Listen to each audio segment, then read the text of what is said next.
Alright, so there it is. After a 1 week hiatus, South Park returns, episode 4, You're Not Yelping, season 19, F Zappa 20 here.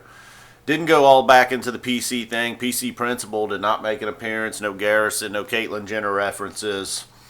The new progressive part of town looks like it's here to stay, though. David was even in town, a new character. I don't know if he's going to stick around or not. So, it was the You're Not Yelping, obviously, was a reference to Yelp. It starts off right off the bat. Gerald gets a nice seat at a restaurant by telling him he's a Yelp reviewer. Then they just kiss his ass to make sure everything goes well. Then it turns out everybody else in town's doing it, including Cartman. This pretty much was a Cartman episode.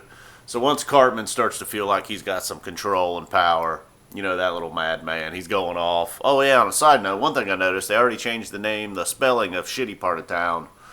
Last week it was like CT part of town. This week it's more like she part of town, or I don't know. Thought that was interesting. I wondered why the change there. So anyhow, then at some point, you know, all the restaurant owners fire back. Whistling Willie's draws the line.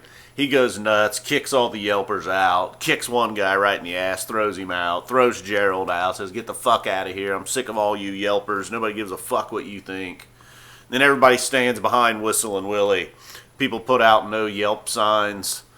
One restaurant put out a sign that said, "We don't give a fuck if you're a food blogger."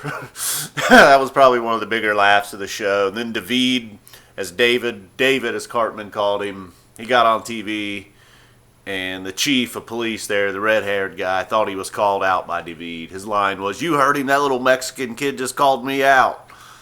So it turns out that's when they realized, all right, these fuckers just want to feel like they're important. So that's what they did. They made them all feel like they were important. And then right when it was wrapping up, and I didn't think I was that great, that high on the ending, they came with a song. You know, we get a song in almost every episode, and this one was all about Boogers and Cum. That's what they were doing to the Yelpers. They were welcoming them in, being kind, treating them well, but then in the back, how do you like your burgers with boogers and cum? Piss in your potatoes, a queef on your salad. So it's nice to see these guys will never change. That was episode 4. I'm F Zappa 20. Boogers and Cum.